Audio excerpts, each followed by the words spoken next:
So today, I'm really excited about this topic. We've some extraordinary people with us today, but our ancient ancestors, of course, knew that community is vital for health, and often they used art, music, and storytelling as part of their healing practices. And today we're going to focus on some ancient and traditional practices from the Mediterranean and from the West African area. And hear a little bit more about how some of those practices are being used today.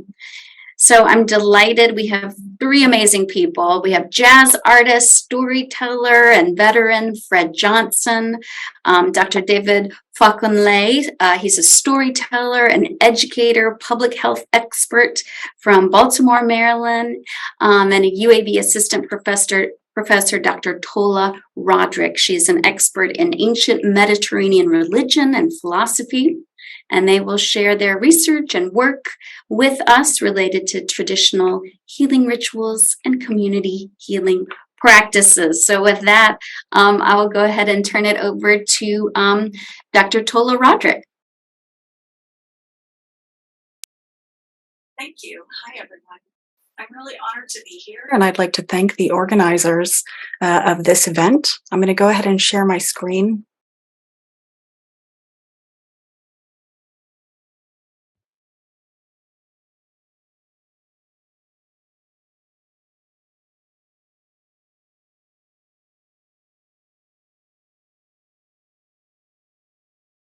So today I'm going to talk about two different community-based types of therapy that happened in the ancient Mediterranean world. I'm going to start with talking about the temple complexes. Tola, Yes. sorry, the sound went lower again, so I'm not sure if you want to plug in. Let me try something different here.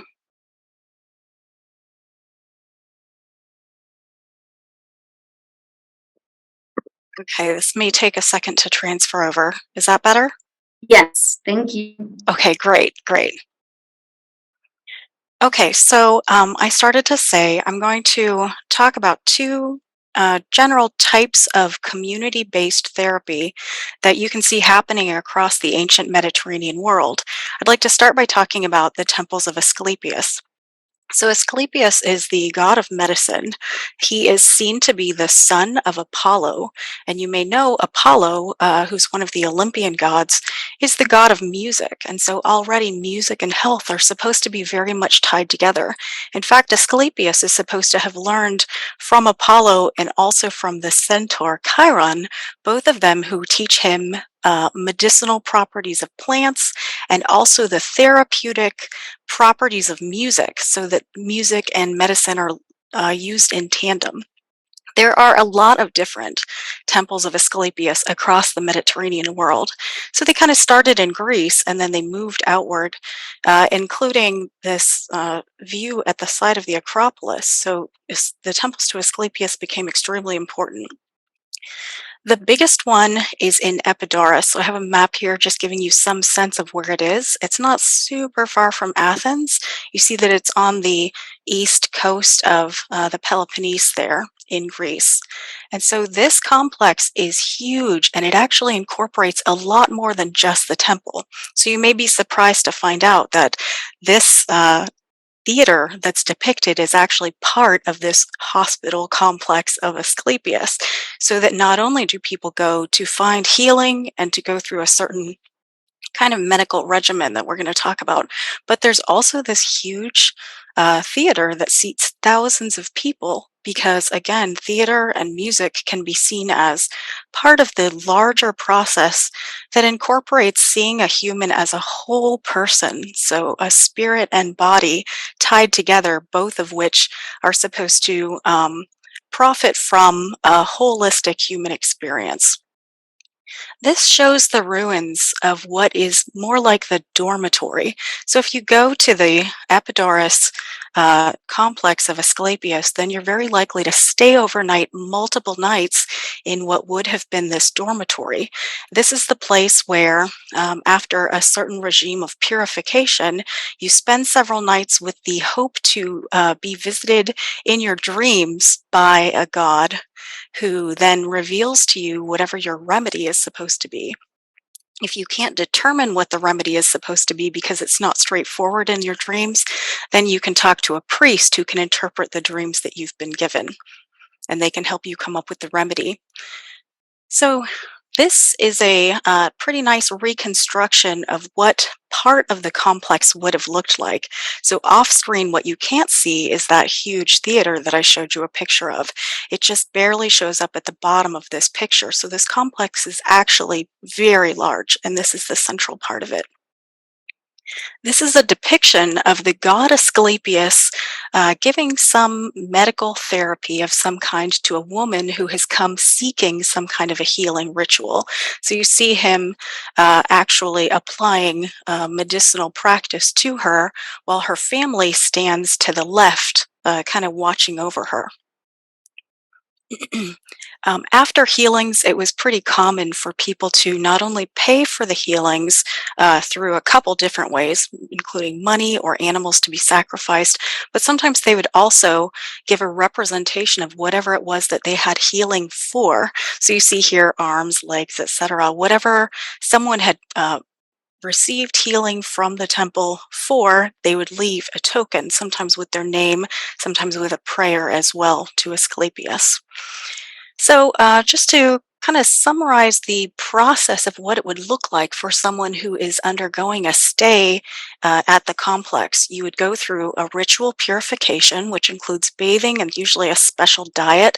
This could be for days to uh, kind of put you in the right mindset, for one thing, and kind of narrow in your intention so that you are praying for a specific healing and your mind is moving in that direction to accomplish this. The actual process is called incubation. This is the process where you are sleeping for multiple nights in a row with the intention of receiving dreams, and these dreams are related to a therapy and the message that's given from the god about whatever remedy is right in your situation, whether it's medicinal or therapeutic, etc. So often the remedies did come in the form of extra baths, extra purification, and special dietary instructions that could last longer than just the visit to the complex. A big component of this was also medicine.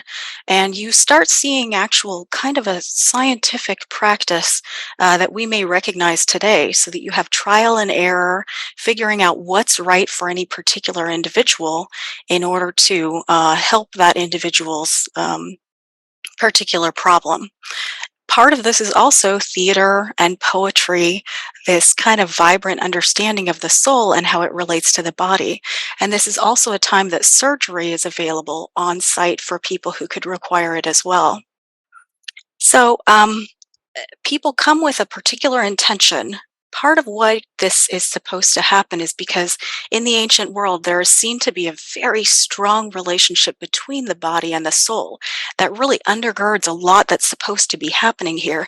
And there's a huge community aspect, because one of the things that happens is that people in this complex do not just stay isolated in a room by themselves or anything like that. It's extremely communal at every stage of this. So people are walking around, talking to others, helping each other interpret their dreams, etc. So the whole thing is extremely community based. So it's going to seem like a jump at first, but I would like to switch to talking briefly about philosophical communities, because despite how odd it may seem at first, philosophical communities actually incorporate some of these same ideas, and I'd like to just talk a few minutes about that. So I want to start with just the School of Athens. This is a famous painting from the Renaissance by Raphael. So this was not created until about 510, but this depicts a lot of famous philosophers whose groups and whose communities throughout the ancient world were really important, and show some of the interplay between the ideas of the health of the soul and the health of the body. So here is the kind of up close depiction, and I want to just point out three philosophers to you right now. You see Pythagoras in the foreground. I'll be talking about the group of Pythagoreans briefly. And in the center, highlighted in this painting, you see Plato and Aristotle. So Plato, you may notice, is the one who's pointing up, whereas Aristotle is pointing outward. Aristotle's approach is much more about observation of this world and biology. So, studying plants and animals, and a lot of that kind of early information actually became incorporated into ancient practices of medicine. Plato, on the other hand, is interested in the divine and in kind of divine ascent, looking at people's spiritual lives and trying to explain what could be part of those spiritual lives. He talks a lot about the health of the soul, for example. So here are the two of them a little bit closer so you can see exactly where they're pointing, and each holding one of the books that they are most well known for. So, these philosophical communities happened so that groups of students would walk around, or in some cases, be in classrooms with the teachers, and this is where they would learn some of these concepts about the soul. Here is the Platonic Academy. As you see, there is not a lot of archaeological remains at this point, although there are currently attempts to revitalize the Platonic Academy. But this was a site of a lot of intellectual and spiritual exercises that would happen. As our main example of a philosophical group, I want to say a few words about the Pythagoreans. The Pythagoreans we don't actually know a lot about, and some of the evidence is not strong evidence. But what we do understand about the Pythagoreans shows just how much they built their communities around practices that were supposed to be good for the soul and that were heavily involving music, which was seen to be something that was therapeutic. Another thing to highlight about the Pythagoreans is more than other groups, it seems like the Pythagoreans included women among their students so that women could have an active part and an active voice in the philosophical life. So, one thing about the Pythagoreans is they looked at the cosmos as having this extremely logical order, an order that ran through every part of the cosmos. And this is why you may have heard of the Pythagorean theorem in middle school. Part of what Pythagoras does is an extensive understanding of numbers and how numbers constitute some of the cosmic order that's going on, that's linked to everything, including the human soul. This is also linked to music. In fact, music and math are supposed to almost be, different sides of the same coin. And music is linked to health and medicine. Here is a much later depiction of the kinds of things that Pythagoreans might do. In this particular case, they're kind of welcoming the morning with their musical instruments. This takes a lot of liberties, but it may give you the sense that Pythagoreans are known for incorporating music into living a holistic life, living a life of philosophy as a guide. So, I want to just read briefly one thing that's written about Pythagoras that actually shows what he thought about music and its relationship to medicine. So, this is a description from a biography of Pythagoras that was written in late antiquity. So, Pythagoras had this view of music that it greatly contributed to health. It was used as a purification. In fact, he restricted the word purification to only refer to music as medicine. Skipping a little bit, there's a description about what his students actually do. At the end of the day, they purify their minds from the noises and chaos of the day, and they do this so that they can have a tranquil sleep and good dreams. And then the following morning, and they do this through music, so specifically through songs, which I didn't mention. Then the next morning, they rise and they liberate themselves from sleepiness and laziness that you can kind of wake up with, a torpor, through a different kind of singing. So actually, their days kind of begin and end with singing, which is seen again to be important for the constitution of the soul. So I know I'm running out of time, so I'll just briefly mention the soul is actually seen to have three different parts to it. The rational part, the spirited part and the desiring part. And so the ancient understanding is that your body and your soul are going to be much better off if the rational part of your soul is in charge of the other two parts of your soul, so that there's a harmony over the whole. And so this depiction of the charioteer looking over his two horses is supposed to represent exactly that. When the soul is in balance, then the highest part of the soul kind of overtakes and oversees the other parts of the soul, so that there is a larger balance that's going on. So, hopefully, that gives you some sense of two different groups in the ancient Mediterranean and a couple of the ideas that they had about the relationship between the soul and the body, and some ideas of kind of therapeutic approaches to making sure that a human could be healthy in both soul and body. Thank you. Thank you so much, Dr. Roderick. That was really interesting. So now and I'll just remind everyone, if you do have any questions, to please pop them in the chat and we'll get to them at the end. But now we're going to move to West Africa and check in with Dr. David Fakunle.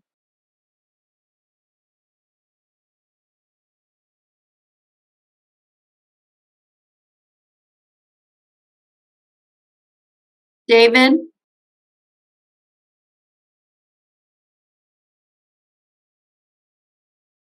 Well, David, can you hear me? Okay, well, Fred, would you can you step Yes, in? yes, I'm here. Can you hear me? I think Yes. we're having a Yes. little bit of a challenge. At least I'm having a little bit of a challenge with my internet. But hopefully everybody can hear me. First of all, it's a great gift to be able to spend some time with you. This is a really, really kind of an important part of my journey. And I apologize, as would be the case, all day long here on the campus of the Strass Center, it's been beautifully quiet. And now someone is blowing leaves or something outside. So, another reality that exists for us. But the world that I have the opportunity to share is the traditions of West Africa, the oral traditions. One of the many, many oral traditions of West Africa. My two amazing teachers, one from Ghana and one from Senegal, really introduced me to the healing frequency and the healing power of sound and story and community. These elements are such a practical and important part of our lives and have been forever. I keep close to me this instrument here, which is called a chordophone. It comes from the ancient sounding traditions of West Africa, specifically played by what would be considered in our world to be callers, tellers, or sound healers. I'm sure that many of you know of the great griot or Jali tradition of the oral historian, the teller long before words were written down, the history of the community, the communion of the community came together through the telling of the history by the griots or the oral historians. This is a tradition that is thousands of years old and is passed down. This particular instrument is used in what is described as the articulation of the song of the breath. We know that when we experience music, when we go from speaking to singing, there's a different way that we are touched deep within us. So this tradition, or this oral tradition of song, right, comes from my teaching that was given to me around the concept of the fact that in our lives, in our everyday life, we have this direct connection to that which is the unifier. And the unifier that exists in our existence is this, the breath itself, the breath in and the breath out. This is the unifier. And so my teacher, Baba Ishangi, would say to me, understand that each of us sings the song of the breath throughout our lives. When we come into the world, the first sound that we make, the first connection that we make is not, most people think of that, it's to cry, but no, the first connector and the unifying connector throughout our lives is the breath of life itself. And so the tradition of the sound healer from the West African tradition is based upon the fact that it is designed for us to be in touch with the energy and the frequency and the vibration of our own individual journey and the journey of the entire community. That this song of the breath, or this breath of life, connects us. And so this healing tradition speaks to the fact that if we listen to the breath, if we listen to the connection of the breath, it reminds us of our connection to life itself, and it reminds us of our connection one to the other. Matters not our politics, matters not our language, matters not our ethnicity. The fact of the matter is that this breath of life is beyond and is the ultimate connector. And so the sound healer's journey from the West African tradition is designed to remind you to listen to the song of the breath, to listen to your breath, to feel your breath, to feel with every breath that song or that texture or that energy that moves in you and then out into the world. And so the first frequency and vibration that the community connects to when they come together, there's a great call that is utilized in the West African tradition, especially in the tribal community. That is the call to the Jali, or the call to the healer, to come together in community, so that the story can be told, so that each individual can feel the breath of the other. You know, in utilizing some of our Western terms, the concept of coherence, right? To be in coherence. The Heart Math Institute talks about that a lot. Coherence is that inner circle, or that shared or that joined circle that happens when we breathe together. As we breathe and acknowledge together, then our hearts and the rhythms of our hearts come into a place of coherence.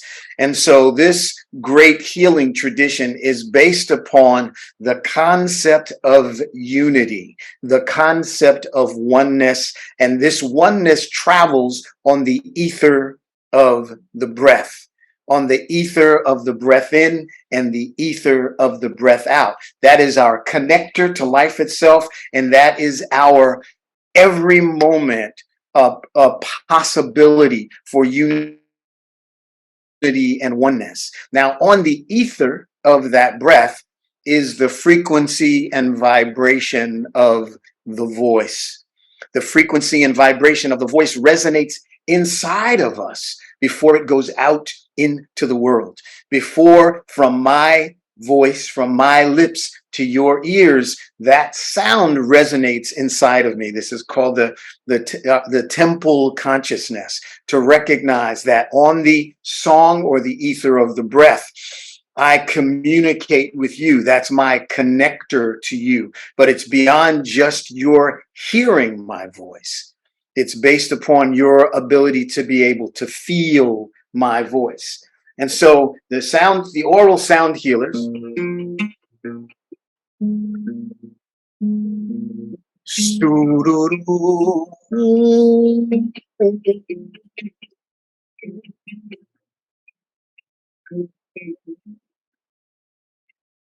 Breathe and feel the essence of life.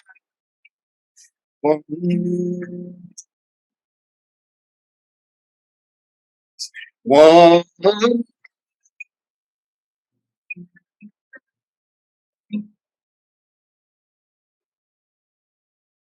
you see, you feel the energy of that differently than when we speak one to the other. And so this is the essence of the frequency and vibration of the chant or of the call, to feel and know that on the ether of the breath, first and foremost, with every breath, I am energized. With every breath, I feel the oneness of creation. With every breath, I'm given the opportunity to first and foremost utilize that breath. You know, one of my teachers said this is the power of the frequency of what we all do in one manner or another, and that is this. Humming,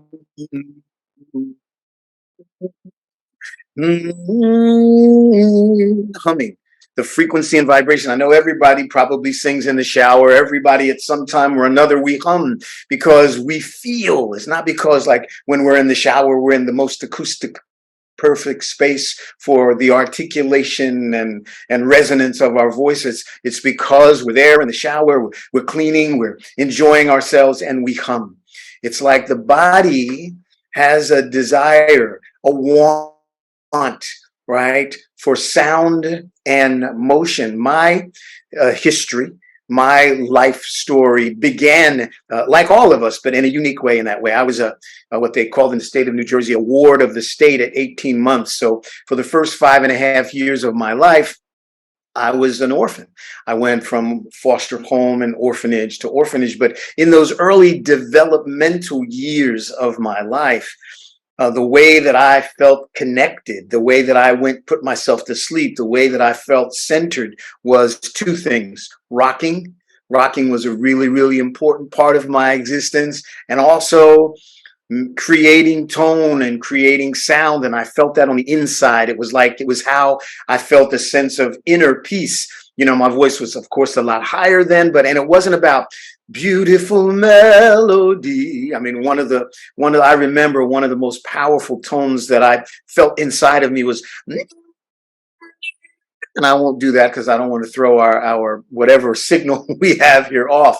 But the fact that the frequency and vibration of our own voices is a very, very important part of our personal health and well-being as we advance in our life. Like for me, when I began to learn how to talk, when I was taught language, it was much easier, and I felt much more comfortable singing what I was thinking than speaking what I was thinking, because I had lived in this kind of womb, this frequency womb of vibration, and my voice and the frequency of my voice was always there for me.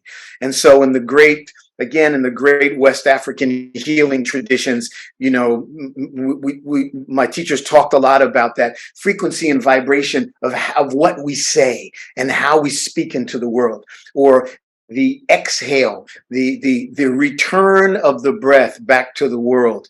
That's a really, really important part of our health and well-being. It's a very, very important part of our ability to be able to feel whole and complete. The sheer frequency and vibration of our speaking to the world. Our remembrance that, you know, when we sing our song into the world, and now you have two opportunities to understand the power of your song. First is the song of the breath, which you sing continuously, moment to moment to moment. And then your other song is your conversation with the world, the frequency and vibration of your conversation in the world. Remember, every word that we speak resonates inside of us before it moves out into the world. So if we find ourselves being angry or, being disappointed, and we're articulating that and speaking that aloud, it may make our minds think that we're feeling better because we're getting it out. But the fact of the matter is that rattle, that frequency and vibration has more of an effect upon you, on those, than on those who hear it. So as we speak, the frequency and vibration of how we speak. And one of my great teachers, Babu Kuyate, said to me, be mindful of how you speak to you about you. Let's think about that for a minute. What's the song that I speak to me about me? What's the vibration and the energy of how I speak about myself? Am I conscious? Am I nurturing of myself? Am I more nurturing of others than I am of myself? Do I give myself permission to sometimes not have all the answers? Do I give myself permission to recognize and acknowledge that it's important for me to love and nurture me, and to be able to feel the frequency and vibration that says, well, that's okay. That's just a part of my journey. It's a part of my learning. Again, on the ether, on the song of the breath, the frequency and vibration. And so one of the great sound healing essence of that is what is called dream weaving. What does that mean? Well, many of the great texts, the great sacred texts of the world say something like, as you speak, so you are, or if you believe it, then you can manifest it. From the great oral tradition of the oral sound healer, the whole concept that pure vibration of how I think and speak in the world is a pure part of my being. The power of my I am resonates first inside of me. Just the pure tones of my voice, your voice, all voices has a beautiful or sometimes dissonant effect on how we feel, just based on that pure vibration.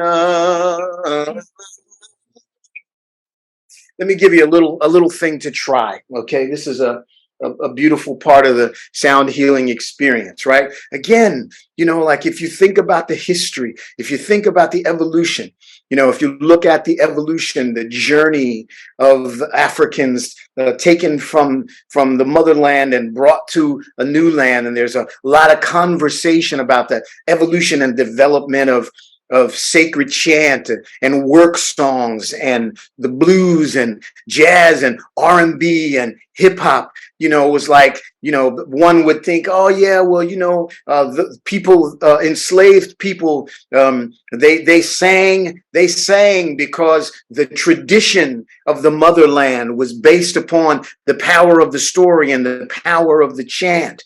So, those traditions, a part of which were taken away when brought to the New World. Drums were not allowed to be brought to the new land because it was felt that there was power in the drum, and it was understood that the drum was a power of frequency and vibration, of spirituality and connection and healing. And so out of that experience came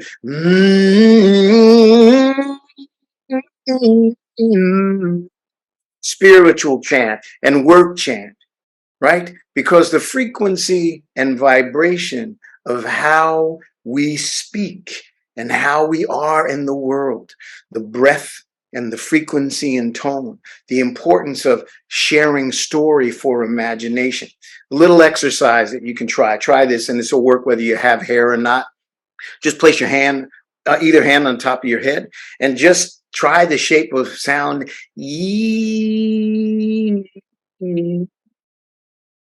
Doesn't matter if it sounds cute, it only matters how it feels. That resonates here in the crown, in the top of the head, and again, in our traditions, it's believed that, like when you come into the world, for that first year when you're a little one and the crown is open. It's like the belief is that, it's like the heavens, it's like paradise. It's like the allness of everything is pouring into you. And that frequency and vibration is preparing you for when your cranium closes up and you take the life journey. So that frequency and vibration that resonates in the crown, it's believed, is most directly correlated to the unlimited reservoir of the universe. Try the tone, resonates right here in what we know is kind of the third eye area. And it's believed in these ancient traditions that tone, that frequency and vibration, it resonates in your third eye. It awakens and it amplifies your intuition, your inner vision. So your inner vision, connected to the unlimited reservoir of the frequency and vibration of the universe, helps us to find a sense of wholeness, peace, and stillness. Here in the throat center, this is the center of our ability to be able to communicate with the world, resonates out into the world. And so the combination of our intuition, listening to our intuition and being connected to the fullness of that divineness helps us to speak into the world that which will amplify the song of the breath. As we move down into the body and into the heart center, the tone resonates in the heart, to connect the heart, to connect our passion and our compassion and our forgiveness to that which we speak, that which we know inwardly, and that connected to the divine oneness of the universe helps us to be whole and complete. And as we speak and sing into the world, we embrace others, and there is unity and oneness because of this expansion of the one thing that connects us all, and that is the breath of life, the song of the breath. And I don't want to take up a whole lot of time, but this journey, this real practical journey of recognizing the importance of music, the importance of story, the importance of coming together, the importance of recognizing that from that unified source of oneness comes the song of the breath, and the song of the breath gives us life and affords us the opportunity to expand and learn more about how we can find that sense of peace through hearing, honoring, and imagining together that I am individually enlivened, that I am individually inspired to be in fullness. And we know that when there's illness, one of the first things that's affected is our breathing. I mean, how many of us, we have challenges in our life, and the first thing we do is we start to breathe shallow.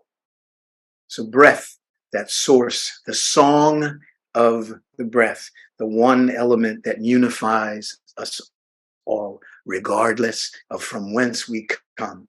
We come into this space sharing that beautiful frequency and vibration of breath and song. So be conscious of how you speak to you about you, and allow yourself to breathe in and share with the world that which will vibrationally enliven you and enliven others around us. And the great ancients say that is how we find the sense of peace. Thank you so much, Fred. That was wonderful. Now I hope that David is back. I'm here. Oh, wonderful. Okay, I'm going to turn it over to you.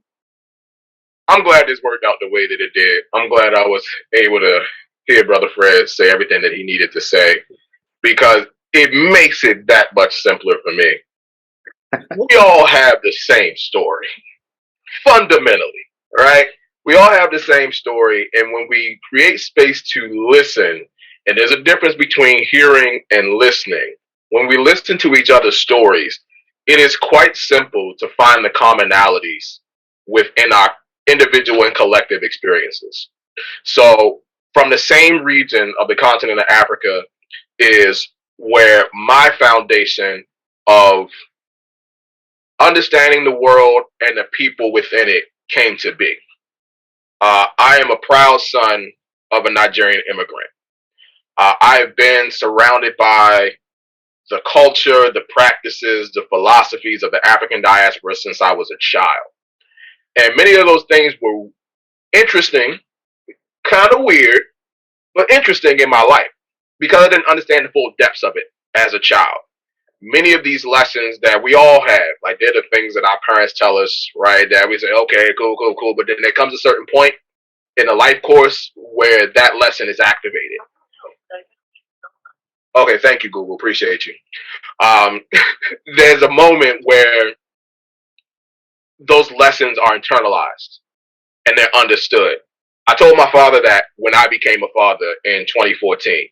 There were lessons, there were experiences, there were perspectives that almost seemingly the instant my son entered this world, I got it. And I could look at my father and say, I understand you now, right? And one of the greatest things I think you can do for another person is to say, I understand you. Within the African oral tradition and many traditions around the world, there are these lessons. There are the reflections and experiences of people who are doing the same things then that we are doing now, living, right? We all have that ultimate common denominator. We are human, we are finite, and we're trying to figure this thing out called life as best we can. And through the stories of the African oral tradition, and again, many traditions around the world, those of the past, our ancestors, right, our forebearers, are giving us those clues as to what's truly important in this thing called life. I'm honored and I'm grateful and I'm blessed that I get to do the same thing in my capacity. I know a lot of people may look at the titles that I have, and for me, it's like pick one. I got a bunch of titles, right? The whole point is no matter what space I occupy, it's about bringing everyone to the human level. It's about the removal of labels. It's about the removal of these arbitrary forces that can very easily detach us from what the real truth is. And the real truth is this. At the end of the day, there are a few things that each and every single one of us wants. And we all have our different derivations. We all have our different paths that we take. But ultimately, your path, my path, our path is the way we do our best to achieve these things. We call them acknowledgement. We call them appreciation. We call it respect. We call it understanding. And we call it love. And the stories of my tradition, the African oral tradition, and the traditions around the world are the creative ways by which these existential lessons are shared. Because what it proves is that we do try to look out for each other. And I can't think of a better way to look out for somebody than to tell them, okay, let me try to make this life thing as simple as possible for you, right? Life, no matter where it's lived, no matter how it's lived, no matter what comforts you have or don't have, still come down to those fundamental truths. I'll give you an example. There was an elder woman who every day walked through the forest. And in that forest, she found refuge. She found sanctuary. She found connection with that which was greater than herself. And so, to maintain that connection, she would walk through the forest every single day. She would take in the sights, the sounds, the taste, the touch, the smell, all the ambiance that the forest afforded her. On this particular pilgrimage, the elder woman came across a stone. And you can imagine as an elder woman, she's seen many stones in her lifetime. Big ones, small ones, round ones, jagged ones, smooth ones, shiny ones, dull ones. She's seen stones. So when she came across this one, she knew there was something special about this stone. So what did she do? She picked the stone up, she put it in her pouch, and she kept walking. As she was continuing on her pilgrimage, she came across a young man. It was a shadowy figure that she saw in the distance. And as that figure got closer and closer, she could see with her own eyes the things that this young man had been dealing with. We're talking about looking hungry, thirsty, tired, sleepy, looking like he had been in a fight or two. The elder woman could see with her own eyes that this young man had been dealing with some things. The young man finally approaches the elder woman, and when he gets to her, he pretty much drops to his knees and begs her, "Ma'am, do you have anything that I can eat? Do you have anything that I can drink? Do you have a place where I can lay my head just for a couple of hours? Do you have anything that can tend to these wounds? Ma'am, can you help me?" In the midst of his pleading to this elder woman, that young man saw the stone in her pouch. And let me tell you, when he saw that stone, he wasn't thinking about his hunger anymore. He wasn't thinking about his thirst anymore. He wasn't thinking about his tiredness, his sleepiness, his pain, none of that. There was only one thing that was crossing his mind. You can guess what it was. So he stopped his pleading and he just asked a point blank question to the elder woman. Ma'am, may I have that stone in your pouch? Without any hesitation, as if she didn't take a single thought at the request, and she certainly didn't say a word, the elder woman went into her pouch, she dug up the precious stone, and she gave it to the young man, and she kept on walking. The young man is standing and holding that stone while the elder woman is continuing on her journey, and he starts to walk. And he hasn't taken his eyes off of that stone for a second. And let me tell you why. Because he's looking at that stone and thinking, this means I'm never hungry again. This means I'm never thirsty again. This means I'm never tired again. This means no one ever lays a finger on me again. This means every wish, every desire, anything that I've wanted or needed, this stone makes sure that I get it. After a while, the young man stopped walking. And he just stood there. And mind you, this young man had been walking in the forest for a while too. But it's as if he forgot that. Because in that moment, he felt reconnected to all the forest had to offer. The sights, the sounds, the taste, the touch, the smell, all of it. And after a while, that young man turned around and he started running in the direction of the elder woman. Eventually, he caught up with her. And when he caught up with her, this is what happened. He said, ma'am, I want to give this stone back to you. And what I really want is whatever it is inside of you that allowed you to give me this stone so freely. That is what I want. I have told that story hundreds of times. It's got to be close to in the thousands at this point. And I tell that story because of all the stories that I've been fortunate to learn and internalize and share as a griot. That story captures the essence of why I do it. I made no allusions to me having this life thing figured out. What I do say is, I think I kind of understand what the point of it is, though. And much of what we learn about life is easier said than done. I always put that preface on it because we all have our circumstances, we all have our determinants, and this is the researcher in me coming out, that dictate the trajectory of our health and well-being. It is undeniable. Race matters, right? Socioeconomic status matters. And let's break that down. Income level matters. Education level matters. Location matters. These are all the social determinants of health, right? They're real.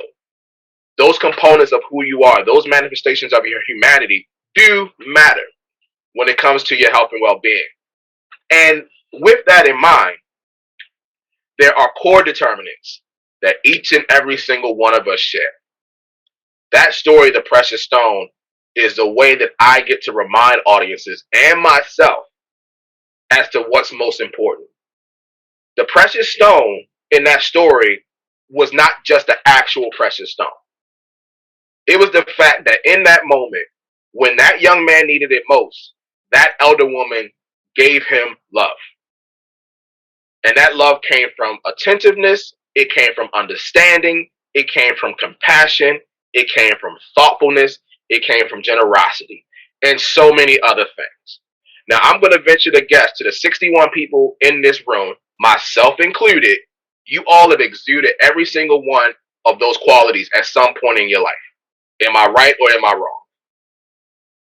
Right? Okay, I'm going to assume I'm right.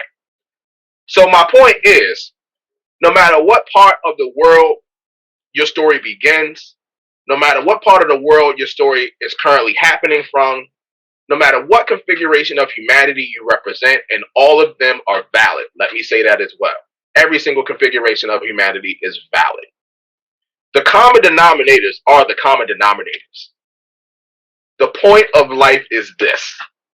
Spoiler alert. So I hope I'm saving you all time, energy, and all that. The point of life is this: to love and to be loved. That's it. You can elude that through any spiritual divination you want to. As Brother Fred said, all the spiritual texts, all the holy texts boil down to that. Even if it's not considered a spiritual text, it boils down to that. This is what gives us meaning as human beings. And that's one of the things that separates us from all the other forms of life on this planet. We can truly internalize and understand, and here's the point that I'm going to make to all of you: decide, choose to love, choose to be loved. And again, easier said than done. I acknowledge that. Some people make it real hard to love, right? But it doesn't mean they're not worthy of it. And it doesn't mean that love has to be this grandiose act. Telling your story is a great way to show love. Listening to someone's story is a great way to show love, right? As Brother Fred said, the frequency that we all share comes from our breathing, comes from our voice, and it also comes from the stories that we all share, right? The navigations of life that we are all crafting even as we speak. This moment right now, with the 5 minutes and about 15 seconds that I have left, is part of the story. The extent to which you remember this moment is okay. You may not remember it at all. This may be one of those quintessential moments in your life. Who knows? But if nothing else, remember this from me. Everyone is a storyteller.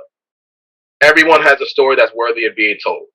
Everyone has a story that is worthy of being listened to. And I promise you, if you have the depth of thoughtfulness, of understanding, of compassion, of humanity to listen to our stories, not just my stories, but your stories, Dana's stories, Kimberly's stories, Lauren's stories, Fred's stories, you're going to hear the same stuff over and over and over and over and over again. Are you listening to the lessons that we all share? And then you get to decide, how am I going to love somebody today? Because yes, practice can be love. Research can be love. Policy can be love, right? Don't let them fool you, right? All these things can be examples of love. And where public health, I'm going to call my field out. Why not? I'm here. What public health needs now more than ever is a big old healthy dose of love. Why do we feel the need to separate our humanity just because we put on the hat of professor, right? Or put on the hat of researcher, or put on the hat of policymaker? That makes absolutely no sense. So find the moments, find the opportunities, find the ways that you, in your story, in your experience, in your manifestation of humanity, can show love to yourself, to your family, to your friends, to your colleagues, to your associates, to your contemporaries, to the person you may never see again. No one should be precluded from love. That's not what this is all about. Tell your story. Tell your unapologetic truth. There's something very freeing and very liberatory about that. That's all I got, Kimberly.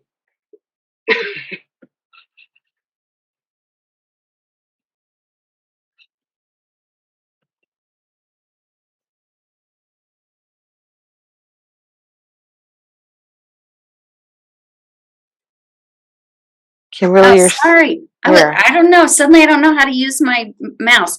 Oh my gosh, that was absolutely amazing. I'm overwhelmed. There was definitely healing that happened today on this Zoom. I know. Thank you all so much. So in the last few moments, again, I just want to remind people that if you have a question for anyone, to let them know, or to let us know. But yeah, there's a lot of love in the chat. Just FYI, if you're not seeing it. But one question I know we had for Dr. Rodrick about the healing that practices in ancient Greece, were those available to anyone in society, or were those only for like the higher economic level elite folk? That's a great question, and thanks for that question. As David just pointed out a few minutes ago, socioeconomic status matters quite a lot, and that's just as true in the ancient world as it is today. And so, in the ancient world, we have a lot more evidence for the elites. The lives of the elites, what it was that they could do, and they were more likely to be literate so that we have their stories, whereas many of the people at the lower socioeconomic status, we just have archaeological evidence. It seems that people in those lower statuses did try to profit from healing at the temples of Asclepius and elsewhere, but of course they would have less to pay for. They may not be able to get the kind of surgeries that would be available to other people. Travel was also a huge thing. If you can't afford to travel to the best complex, then maybe your own potential for healing is more limited too. So it definitely did matter. However, there are some things about kind of religious practices that are almost democratized to people of lower socioeconomic status. Even if they can't travel, even if they can't pay for healing, they can still pray. One of the pieces of archaeological evidence that we have, which is so interesting to me, are amulets. You can be very poor and be able to afford basically a depiction of a particular god, or even if you're not literate, even somebody else writing a particular word that then you can carry around. And those are used to kind of stand in for prayers or to stand in for your intentions. So even the poorest people had some opportunity to seek healing in these ways. Thank you. And then I have a question for both David and Fred. We are pretty much at time, so if you need to go, please, I understand. But I did want to hear from Fred and David, just a couple words about the work that you are currently doing. So David, for you, Recover Me, Discover Me, if you'll just tell us briefly about that work that you do around storytelling and community. Yeah, no doubt. So Discover Me, Recover Me is an organization I started. It started as a school project when I was at Hopkins. It's now an organization. Me and my mom, we use storytelling as a healing practice. So much like what I just shared is the catalyst for exploration that those that we serve we're looking to kind of cultivate, right? It's creating a space of trust. That's first and foremost. And we do that by modeling the behavior of telling our stories. So it is not the traditional facilitated relationship. We are active participants in this healing process. And my mother and I will attest to all the growth that we've had with each other as mother and son, along with what we've been able to do with others. And it's just recognizing the importance of storytelling as part of the healing process and the reminders of those manifestations of humanity that we all possess. So it is not exclusive to any group. It is for anybody who is looking to heal from any manifestation of trauma. And that means all of us, because we have all dealt with some form of trauma. We are always in the process of healing. And if nothing else, telling your stories to be a part of that process. Thank you. And Fred, I know you have different projects going on, but I'm familiar with the work that you do with veterans with the Straz Center in Florida. Would you share just a little bit about that? Sure. We have a veterans initiative here at the Straz Center. We also have a program called it's our Arts and Health program. So I'm pretty actively involved in the national conversation about the importance of art in all of its forms as modalities for our health and well-being. We were a part of a national initiative called Creative Forces, which specifically worked with the Department of Defense and the National Endowment for the Arts and Americans for the Arts around the science and research that has been done and applied in our VA hospitals in support of veterans and their families and caregivers, utilizing art especially in instances of traumatic brain injury and PTSD, but now more broadly. We at the Straz Center in the state of Florida, we're one of a number of national performing arts centers and arts institutions that are a part of the clinic to community connection, so that veterans who have had an introduction to the utilization of art to help them to heal and kind of reignite, reconnect, or deepen into their story and their real feeling of connectedness back at home, can come to community organizations once they leave the VA. So I continue to be a part of that national conversation as much as I can and as loud as I can about the importance of art and how it really can help to heal the individual, the community, and hopefully ultimately our world. Thank you so much. And we're getting questions about how folks can follow everybody's work. Do you have a social media or website or anything that we can share with the group that you're okay with sharing for everyone? Yeah, I have a website. It's Fred Johnson Artist. And you can take a look at, if you go to strazcenter.org, which is our Straz website, you can see a number of our Arts and Mind Village chat, a lot of things that are connected directly to arts and healing. Just go to our arts and healing page. That's a really great way to reach me through the Straz Center here. And again, I do have a website, and there's some YouTube. There's a bunch of YouTubes out there that I've done around arts and healing. Great. And just FYI, Dana is posting these in the chat for people. David, what about you? So I see discoverme.recoverme.com. That's a great way. And I say this with all sincerity and all just humility. Google me. That really is probably the best way to contact me. Just Google me. You'll find an email address. It will be valid. I have a bunch of email addresses. I answer all of them. And however best I can be of service, hit me up. Thank you. And Dr. Rodrick, Tola, how can we follow your work as well? Thank you. So it's easy to contact me through email if there's anything I can help you with. I also, for those of you who are at UAB, hold office hours, and so I would love for anyone to come in, drop by, and have a chat. Oh, and my email address, by the way, is rodrick@uab.edu. So that's the best way to contact me. All right. Well, again, thank you three, Fred and Tola and David. We so appreciate your time, your expertise, your knowledge, your joy, your wisdom, your talent. So thank you so much. I appreciate you all. And thank you everybody for joining us.